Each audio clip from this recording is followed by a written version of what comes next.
What if the years you call wasted are actually the years that built you? What if every failure, every wrong turn, every time you felt left behind was not a mistake, but preparation? Think about it. How many nights have you asked yourself why life feels stuck while everyone else seems to move forward? How many times have you felt late to your own future? Most people believe progress must be visible. A title, a salary, applause. But real growth often happens where nobody is looking. In silence, in confusion, in moments that feel empty. And that is why so many people quit too early. They quit because they cannot see what is forming inside them. This story is for you if you feel behind, if you feel lost, if you feel like you are trying many things but finishing nothing. By the end of this video, you will see your past differently. You will understand why your struggle may be your greatest advantage. Stay with me until the end. Because the lesson hidden in this story has the power to completely change how you see yourself and your future. Ethan was 25 years old. He was not lazy. He was not stupid. He was not careless with life. Yet, from the outside, it looked like he was going nowhere. He lived in a quiet village where everyone knew everyone. By his age, most people had already chosen their path. Some had businesses. Some had families.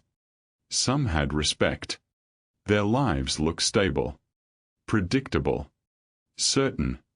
Ethan's life looked nothing like that. He had tried many things. Farming first. He worked hard, but his heart was not there. After months, he walked away. Then he tried working in the local market. Long days. Empty feeling. He left again. Later, he tried teaching children. He wanted meaning. He wanted purpose. But something still felt missing. Each time he quit, the whispers grew louder. Ethan is wasting his life. He cannot commit to anything. He has potential, but no direction. Even his family began to worry. His father would ask the same question again and again. When will you finally settle down? When will you become someone? Ethan had no answer. Not because he didn't care, but because he didn't know.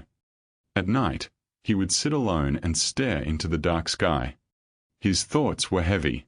What is wrong with me? Why can't I figure this out like everyone else? He felt behind. He felt broken. He felt like time was running out. What Ethan did not know was this: while everyone saw a man drifting, something invisible was already beginning to change inside him. After leaving the fields and the market, Ethan did not stop working. He simply changed direction. He became an apprentice to a local carpenter named Mr. Rowan. The work was slow and demanding. He learned how raw wood could become something strong and beautiful. After a long time, he moved on. People shook their heads. Here he goes again. Next, Ethan worked under a metal craftsman named Master Elias. The fire was intense. The iron was heavy. His hands burned. His arms ached.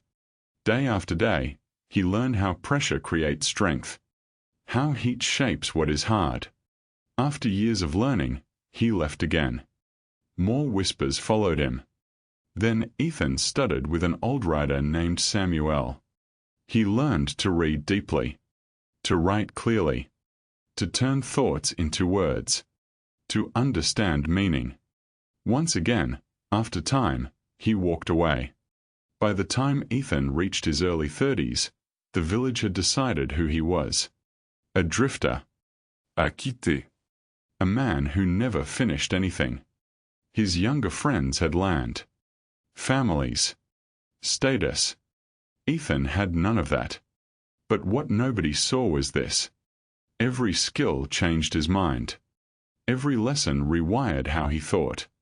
Every year added something invisible to him. While others were building one thing, Ethan was building himself. And he did not know it yet, but all those scattered pieces were moving closer to one moment that would finally bring them together. One cold evening, Ethan was walking through the village square. The place was quiet, almost empty. An elder stopped him. The man did not speak with anger. He spoke with disappointment. "Ethan," he said, "you are 33 years old now. How long will you keep wandering? When will you finally become someone?" The words cut deep. Ethan did not argue. He did not defend himself.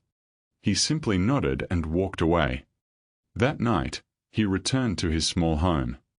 The silence felt heavy. For the first time in years, he could not hold it in. He sat down and broke. Tears came without warning. 8 years, he whispered. 8 years of trying, and I have nothing to show for it. He looked at his hands. Rough from wood. Scarred from iron. Stained with ink. "I am a failure," he said to the empty room. A grown man who could not finish anything. That night, Ethan believed the story everyone told about him. That he was late. That he was lost. That he had wasted his best years. But the truth was closer than he realized. And the very next day, someone would say something that would change how he saw his entire life. The next morning, Ethan walked past the old metal workshop. His shoulders were heavy. His eyes were down. Before he could pass by, a voice called out, "Ethan, come here."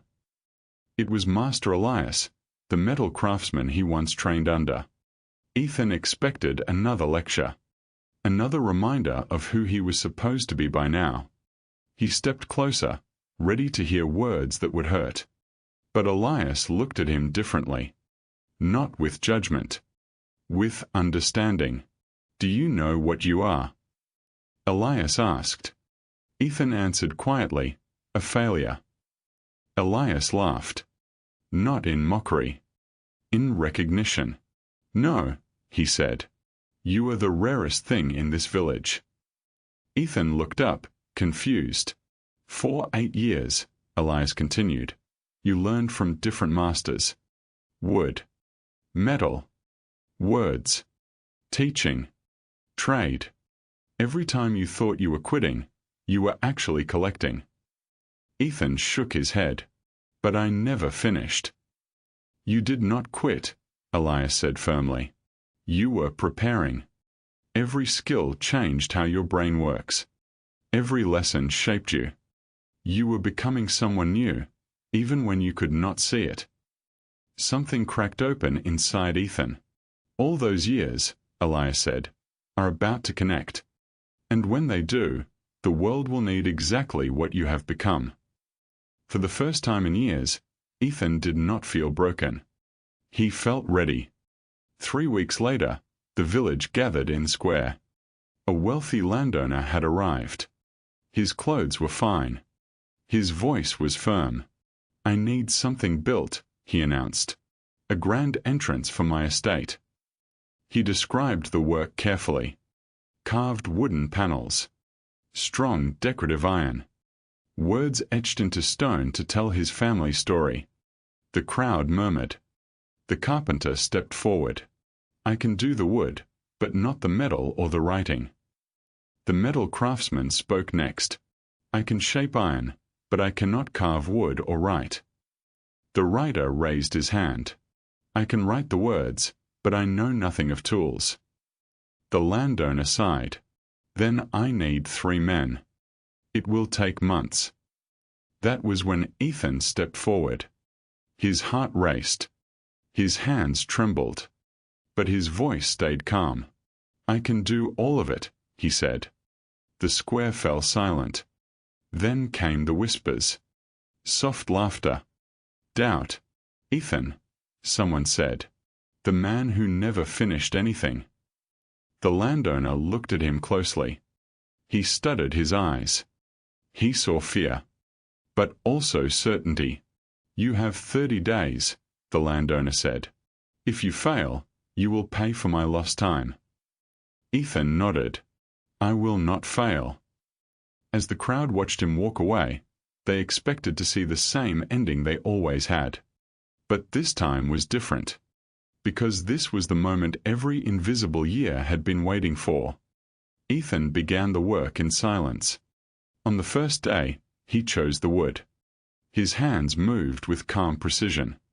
He remembered every lesson from Mr. Rowan. How to respect the grain. How to cut with patience. How to let the wood guide the blade. Days passed. When it was time for the iron, the fire burned hot. Ethan stood steady. His arms remembered the weight, the heat, the rhythm of the hammer. Master Elias's voice echoed in his mind. Pressure creates strength. Shape comes through force. More days passed. Then came the words. Ethan sat alone and wrote. Slowly, carefully. Each sentence carried meaning. Each line told a story. He remembered Samuel's lessons. Clear thoughts.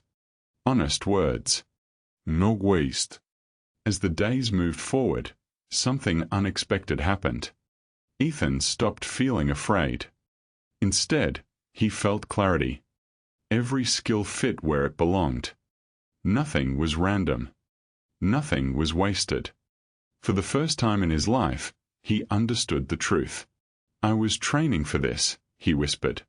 All of it. The years that felt empty. The paths that felt wrong. The time everyone called wasted. It was all preparation. And as the final days approached, Ethan knew one thing for certain. He was ready. On the 30th day, the work was finished. Ethan stepped back and looked at what stood before him.